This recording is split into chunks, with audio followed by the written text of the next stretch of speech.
Aujourd'hui, c'est le deuxième jour d'agression militaire russe en Ukraine. L'Ukraine se défend contre un ennemi très puissant. Les Ukrainiens protègent leur pays et aussi votre calme.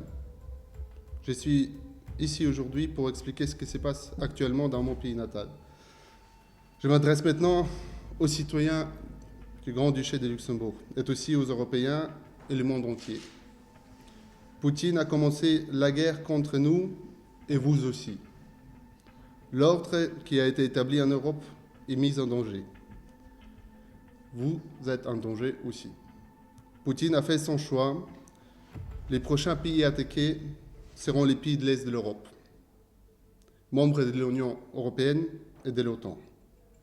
Hier et aujourd'hui, l'infrastructure militaire ainsi que la population civile se trouvent toujours sous les bombardements russes.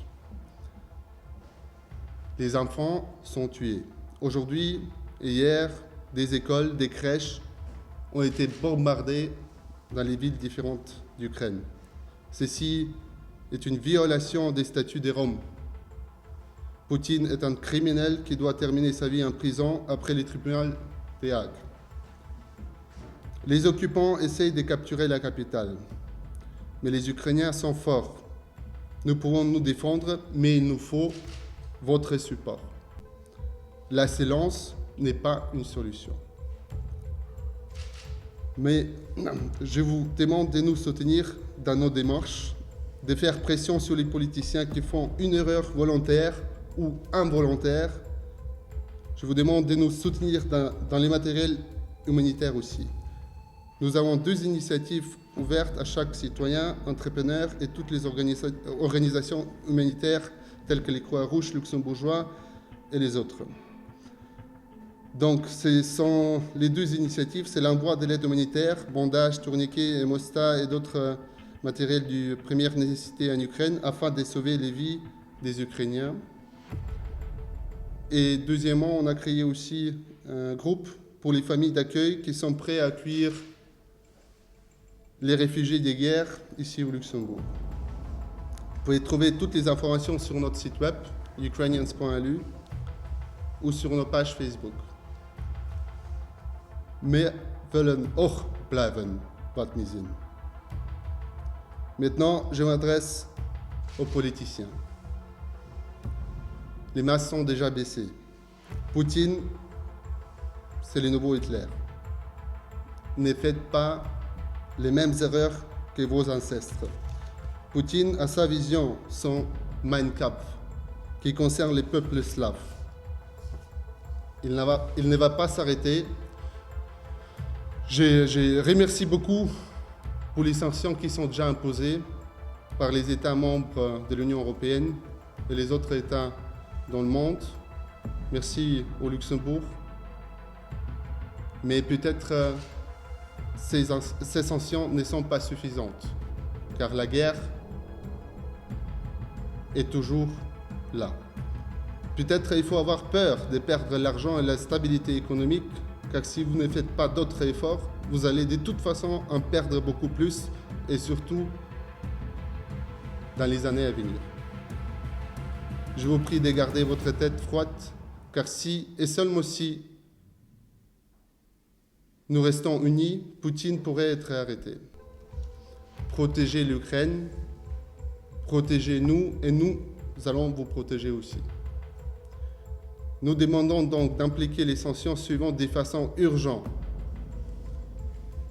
Exclusion du système SWIFT et rupture de toutes les liaisons économiques entre Luxembourg et la Russie. L'isolation complète de la Russie dans tous les formats existants. Les armes pour l'armée ukrainienne, surtout pour la défense aérienne. Je précise, maintenant c'est très important d'avoir la possibilité de nous défendre contre les missiles russes. Il nous faut aussi l'assistance financière urgente. Je propose de créer un fonds de solidarité avec l'Ukraine. Les pays d'OTAN doivent obligatoirement fermer l'espace aérien en Ukraine. Cela va nous donner la chance de mener nos opérations sur Terre de façon plus performante. Maintenant, j'ai un message, j'ai une lettre ouverte au gouvernement luxembourgeois à vous lire. Monsieur le Premier ministre, Mesdames et Messieurs les ministres, suite à ma lettre ouverte du 22 février 2022, je me permets de m'adresser à vous encore une fois.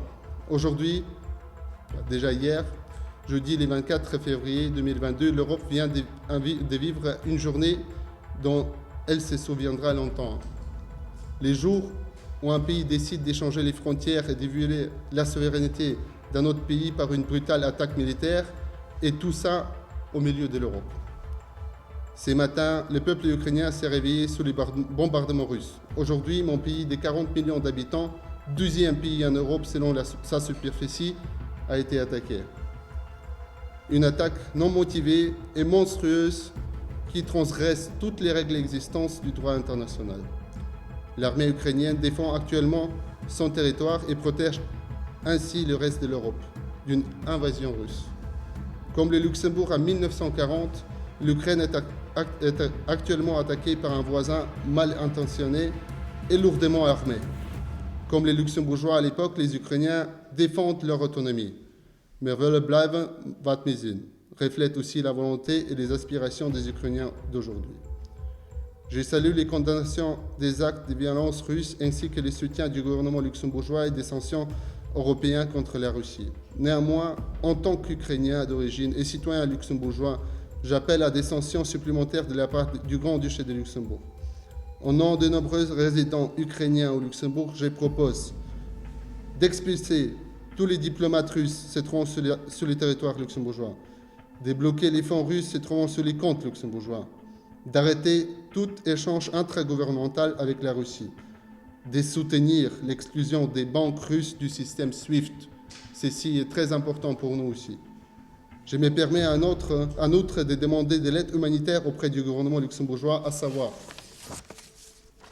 création d'un fonds de solidarité avec l'Ukraine, envoi des médicaments et d'autres produits de première nécessité afin de sauver les vies de la population civile et des soldats ukrainiens qui défendent la paix non seulement en Ukraine, mais pour toute l'Europe.